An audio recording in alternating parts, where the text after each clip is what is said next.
Ok, aqui já é o bairro do lado. Eu tô chegando em Woodside. Essa é a entrada de Woodside. Ou seja, a divisa entre a história que ela está aqui para lá, depois da Woodside, e Woodside do lado de cá. Estou chegando em Woodside. Aqui são apartamentos do governo, side houses, prédios do governo.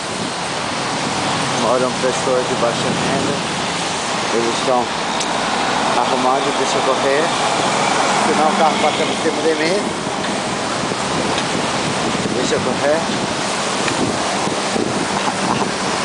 Ok, ali são os side houses.